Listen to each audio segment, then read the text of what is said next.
Hey, good morning there, everyone. Kay here in Tennessee, and my kitchen is a disaster. Why? Because I have been harvesting and I have been working hard to preserve it. We preserve the harvest so we have food for the winter. Isn't that the idea? Isn't that what all the old ways, that's what they always did. They preserved the harvest so they had food for the winter.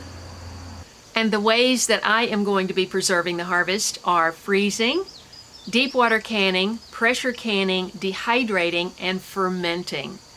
And so far I have fermented cucumbers for pickles and cabbage slaw, and I've also made easy to go meals you just heat and serve from my purple hull peas, and also corn that I got from my neighbor. So today we're just going to jump into that, part one. Stay tuned. What do you think about that, BJ? So my neighbor has a friend, and he had picked all the corn he wanted, and he said to come get corn if anybody wanted it. And so my neighbor went down there and picked this whole big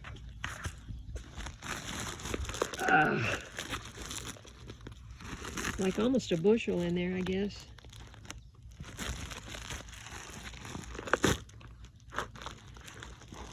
Or maybe this whole thing would be considered a bushel, I don't know, but it's heavy. So I kept 10 to eat fresh, which I ate promptly within the next day or two. And then I cut off all the corn, scraped the cobs, and put in a little water and cooked it down to just starting to turn color, cooled it off, and put it into freezer bags. Okay, I have been at this for a good while now.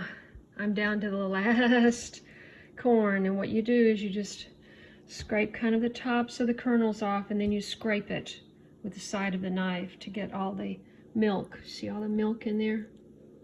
I'm gonna get all that juice in there.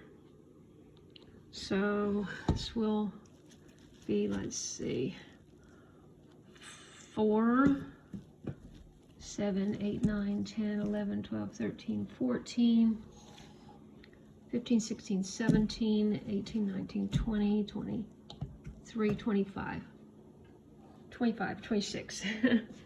26 ears, that's how much corn you get.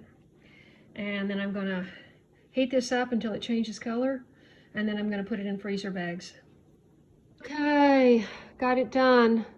5 packages of creamed corn, ready for the freezer.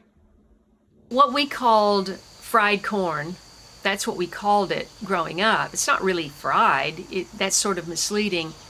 You cook it into a cream style corn, and that's one of my favorite southern dishes. There he is.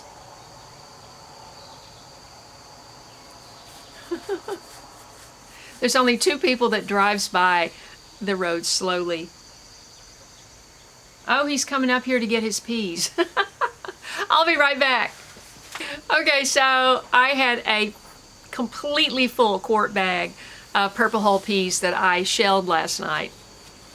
And I said, come get your peas, because they were going to see his dad. He's given me so much help with his tractor and the corn, and he's been giving me the cucumbers for the ferment. And you know, it's just amazing when you can develop a relationship with somebody who has a garden, you know. So I highly recommend it. Okay, so then I moved on from the corn. The first thing I did with the ferments, he gave me really big cucumbers, and I made each one fit 4. They sat out for about a week, and I texted my friend Mary at Mary's Nest, and I said, should these go in the refrigerator? Because if you remember my video with Stacy, I had left those ferments on the counter all winter because I thought they were all ruined and no good. And so you take the weight out and check it and everything, make sure everything looks okay. I skimmed off the top, I skimmed off any floaters, because I had made 6 quart jars of cabbage slaw from my cabbage, pepper, I bought caraway seed, of course salt and pepper, peppercorns, and garlic. Yeah, and that's kind of basically what I put into the pickles too, plus dill. I had dehydrated dill last fall, and so I was able to use that dehydrated dill because I didn't have any fresh dill. When I opened the pickles, there was mold, looked like mold, not the yeast.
So Mary said best to just discard that one, and I noticed there was a crack. Be very careful, make sure you have your glasses on when you're doing this.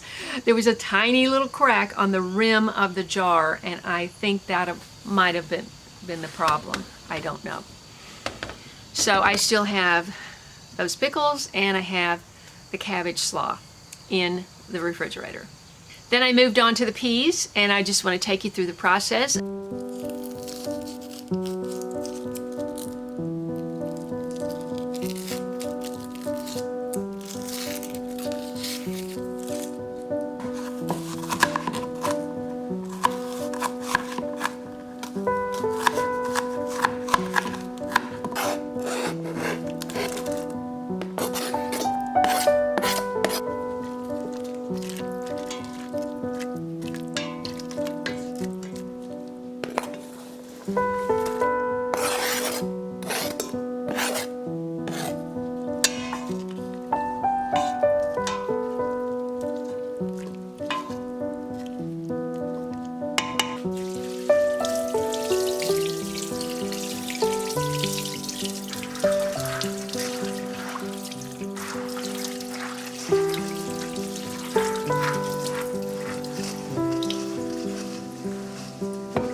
Do not be discouraged if you don't have your own garden. If your garden didn't do well, go to a farmer's market. Somebody did well, hopefully. Buy produce and preserve it. Or get a relationship with your neighbor, do something for your neighbor, and maybe they can give you produce. You want to get into the habit of preserving your harvest. And even if you don't have your own, go to a farmer's market, go to a farm stand, meet a gardener, exchange, barter something with a gardener, and get vegetables. So you can start putting away that food for the winter. Just in case. We've heard so much about the food shortages and that it could get very, very bad. We've got major, situations in Europe, major situations in our country, and we want to be able to preserve whatever we can right now while the fresh food is coming in.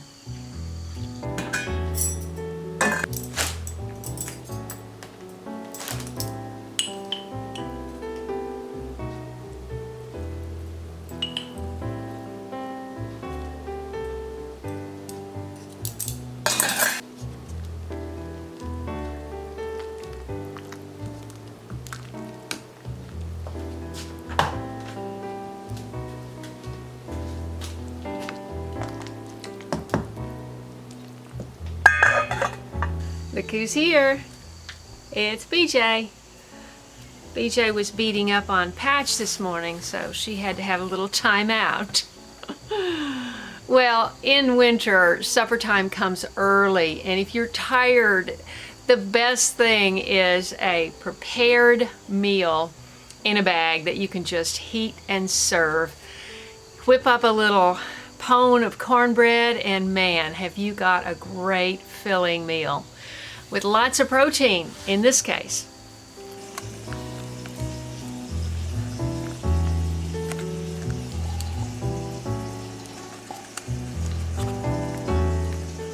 So now the story is okra. So I'm going to be freezing more okra. I did eat some of the frozen okra from last year. I haven't finished it, but I want to make sure I put more in. So I'm going to be freezing some okra that I picked yesterday. And we will be covering those new items in part 2. So thanks so much for watching. I hope this is helpful. If it is, leave me a comment, and I hope you subscribe. And I can't believe it's cool this morning. I am sitting here kind of cool. Isn't that amazing? Thanks so much for watching, and I look forward to seeing you seeing me in the next video.